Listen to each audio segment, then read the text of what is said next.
сәлеметсіздер ме балалар? Сабағын бастаймыз. Қазір екі топқа бөлініп отыра аламыз. Бірінші топ алғырлар тобы, екінші топ ойшылдар тобы. Пицца әдісі арқылы бөлінеміз. Әр пиццада қай топқа отыратындарын жазулы тұр. Қанекей бастаймыз.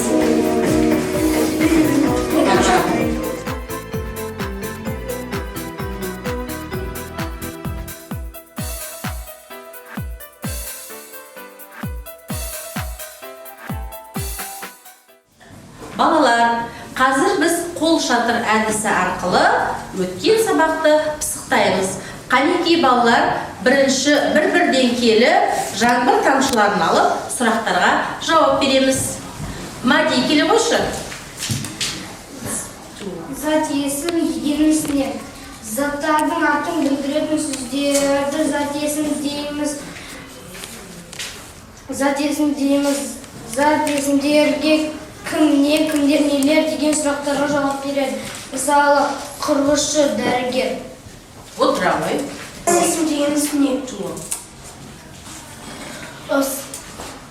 Сан есім заттың санын білдіретін сөздерді сан есім дейді. Неше, нешінші, қанша деген сұрақтарға жауап береді. Мысалы, бірінші, екі, үш. Отыра ғой, өте жақсы. Етістік дегенімізде етістікке заттың іс-қимылын білдіретін сөздерді етістік дейді. Етістіктерге біз не істеді, не қылды, қайтты деген сұрақтар қойылады. Мысалы, жатты, ойнады, ұшты. Өте жақсы. Етістік қандай сұрақтарға жауап береді? Не істеді, не қылды, қайтты деген сұрақтарға жауап береді. Өте жақсы. Отыра ғой. Айсұлтан, келе ғой. Сан есім дегеніміз не? Заттардың реттің санын білдіретін сөздерді сан есім дейміз. Сан есімдерге неше, қанша, нешінші дегендер сұрақтар қойылады. Мысалы, 5, 100, 1000. Отыра ғой. Сөз таптары ата. Мади, сен көмектесіп бере қойшы. Зат есім, сан есім, сын есім, етістік. Жарайсың, керемет. Ойна сөзіңе. Өте жақсы. Балалар, бізде қазір Микки Маус қонаққа келіпті. Біз Микки Маусқа қанекей бәріміз көмектесіп жіберейік. Бірінші ойын ережесімен танысып алайық. 4 жауап нұсқасының бірін таңдау арқылы викториналық сұрақтарға жауап беріп, 2 ұпай ұтып аласыңдар. Түймені басу арқылы сіз таймерді қосасыз. Жауап беруге 1 минут уақытыңыз бар. Сұрақтар арасында жылжу үшін түймелерді пайдаланыңыз. Суретте кім бейнеленген? Келесі сұраққа Мади келе ғой. Суретте кім бейнеленген? Ахмет Байтұрсынұлы. Жарайсың, керемет. Аманжол келе ғой. Келе ғой. Суретте кім бейнеленген? Қан. Жазып, белгіле ғой. Жарайсың, керемет, Аманжол. Енді балалар, сендердің алдыларында бағалау парағы бар. Әр қайсың жауап берген сайын, сол бағалау парағына белгілеп бояп отырыңдар. Рахмет сендерге. Балалар, оқулығымыздағы бірінші жаттығуға мұқият қарайық. Бірінші жаттығуда мәтінді мұқият тыңда дейді. Олай болса барлығымыз мәтінді тыңдап алайық. Одан кейін сұрақтарға жауап бересіңдер. Үлкен портрет ілулі тұрады. Ол кісінің сәл күлімсірей қараған жанарынан бір жылы сәуле тарап жүрек.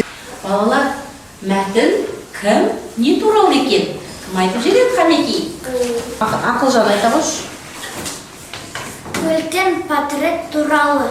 Жарайсың, үлкен ілулі тұрған портрет туралы екен. Қарамен жазылып тұрған сөздер қай сөз тобына жатады? Кім айтады, Қанекей? Диасұлы Нұрислам айта ғой. Көрсетті етістік. Көрсетті етістік. Тағы да бар ма балалар? Айта ғой, Нұржан. Күліп жіберді етістік. Жарайсың, отыра ғой, Али Ахмет. Бөліп жіберді етістік. Өте жақсы. Раяна. Тастай салды етістік. Өте жақсы балалар. Енді балалар осы жердегі етістік сөздері дәптерімізге әдемі етіп жазамыз.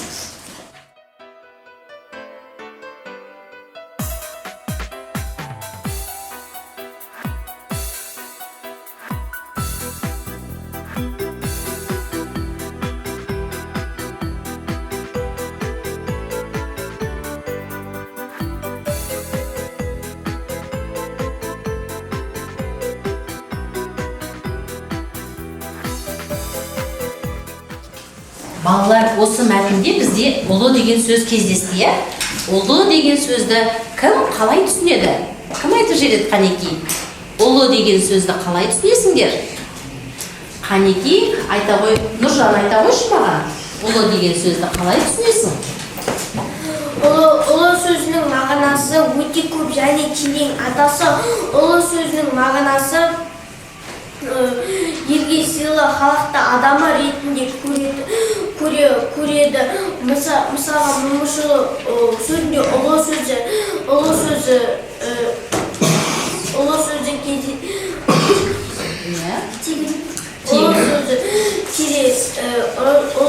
кездесіп тұрғандықтан кімнің ұлы екенін білдіріп тұр. Дұрыс айтасың. Кімнің ұлы дегенді білдіріп тұр, және ұлы тұлғалар туралы білдіріп тұр, иә? Жақсы. Балалар, Қанекей жүзден жүйрік ойын ойнап жіберейге, осы мәтін бойынша кіреберісте атамның портреті ілулі тұр деген сұраққа екі топ жауап бересіңдер. Бір мезетте шығасыңдар. Бірінші топ көкке жауап бересіңдер, белгіні басасыңдар. Ал екінші топ жасыл жолақтарға жауап бересіңдер, иә? Жақсы ма? Түсінікті ме балалар? Бірінші топтан келеді Әмірәлі келе ғой, екінші топтан келеді Аманжол келе ғой. Аманжол баса ғой, жоқ, иә, жоқ, екеуі де дұрыс емес деген біреу баса ғой жолақтарын. Жарайсың. Ал енді балалар есеп тақтасына басайық. Мади және Али Ахмет келе ғой. Атасы немересіне ұлы сөздің мағынасын түсіндірді. Жарайсыңдар, керемет, отыра қойыңдар. Жоқ деді, жақсы. Отыра қойыңдар, балалар. Балалар, осы мәтін бойынша қалай түсінгендеріңді көру үшін жеке жұмыс жасайық. Қанекей, барлықтарыңа Мұхтар Әуезов пен Бауыржан Момышұлы сияқты атақты әрі ұлы тұлғалардың қандай қасиеттері атақты етті тиісті белгілермен белгілейсіңдер, балалар. Түсінікті ме? Жарайсыңдар. Балалар, бағалау парағына белгілейміз.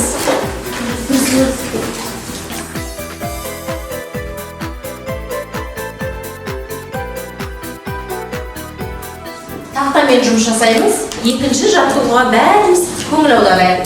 Көп нүктенің орнына тиісті етістіктері қою арқылы сөйлемдерді толықтырып жазамыз. Қанекей, бірінші тақтаға қарайық, балалар. Талдап алайық, иә? Кім оқиды, балалар, бірінші сөйлемді? Кім оқиды? Нұржан оқи ғой. Мұхтар Әуезов. Абай жолы романның орында. Романы не істеді? Баяндалады ма, жазды ма? Қаттырақ айта ғой. Жазды. Керемет. Отыра ғой. Керемет. Берік Нұрислам екінші сөйлемді оқи ғой. Онда абайдың бүкіл өмір жолы Баяндалады. Керемет. Ал енді осы керекті сөздердегі баяндалады, жазды деген қай сөз табына жатады? Ақылжан айта ғой.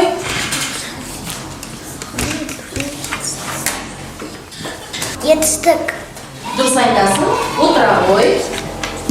Енді тақтаға әдемі етіп жазамыз. Али Ахмет, келе ғой тақтаға.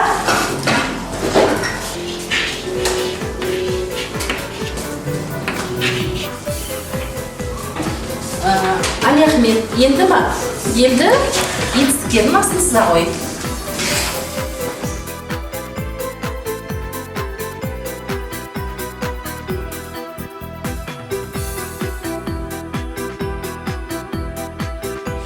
Балалар, қазір доптың артынан қайталау.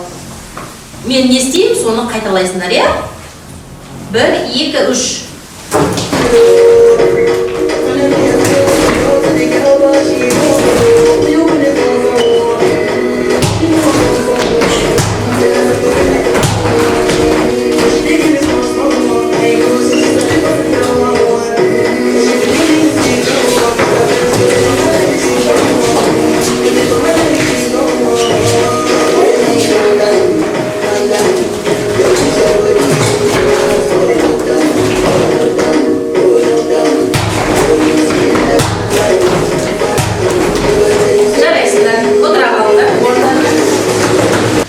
Балалар, үшінші жаттығуға қарайық.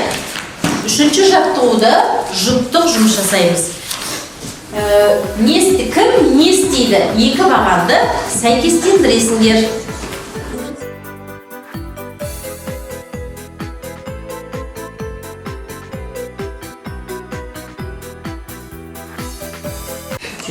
Балалар, болдық па? Болса, қанеке бірінші топтан кім оқып жібереді бірінші топтан? Диасыл Нұрислам оқи ғой. Ватан ерлік жасайды. Жарайсың, ары қарай. Ары қарай. Екіншісін оқи ғой. Жазушының өлең жазады. Дұрыс айтады. Үшіншісін Мади оқи ғой. Ақын кітап жазады. Жарайсың. Ақылжан оқи ғой. Суретші сурет салады. Өте жақсы, керемет. Диасыл Нұрислам. Биші би биледі. Биші би биледі. Енді екінші топтан балалар. Оқи ғой біріншісін. Батыр ерлік жасайды. Батыр ерлік жасады. Али Ахмет. Отыра ғой. Жазушы өлең жазады. Нұрила. Ақын кітап жазады. Ақын кітап жазды, иә. Ары қарай. Аманжол. Ең соңын оқи ғой.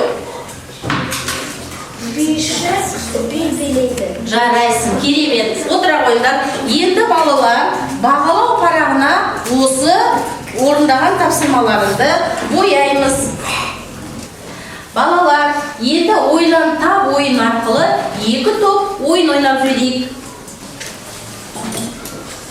Бірінші, бұл 5 кезеңнен тұрады. Бірінші кезеңге келеді. Нұржан келе ғой. Оқи ғой. Қайтты, ойлады, не қылды, отырды, не істейді, оқыды. Қандай сөз тап екен? Естік. Дұрыс жауап қандай? Дұрыс па екен балалар? Иә. Қанеке қошеметтеп жіберейік. Жарайсың. Нұржан отыра ғой.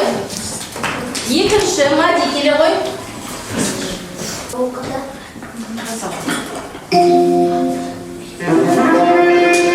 Дұрыс тапты ма балалар? Үш шақалған. Балалар, мына принтер әдісі арқылы сендер бүгінгі сабақты қалай меңгергендеріңді осы принтер арқылы маған кері байланыс жасай қойыңдар. Бірінші, бәрін жақсы түсіндім. Екінші, сары түс сұрағым бар. Үшінші, қызыл түс түсінбедім деген. Қанеке бір-бірінде бірінші қатар келіп жауап бере қойыңдар тез.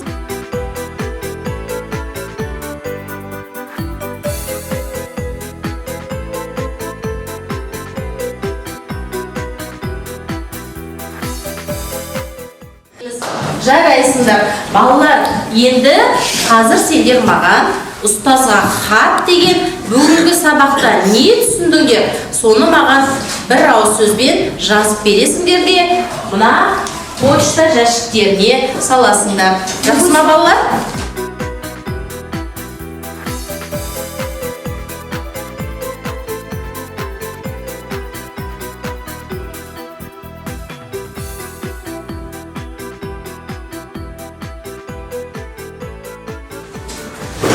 балалар үйге тапсырма аламыз. Етістіктің сұрақтарына жауап бере алатын 6 сөйлем құрастырып келеміз. Осымен сабағымыз аяқталды. Сендерге рахмет балалар. Сабаққа өте жақсы қатыстыңдар.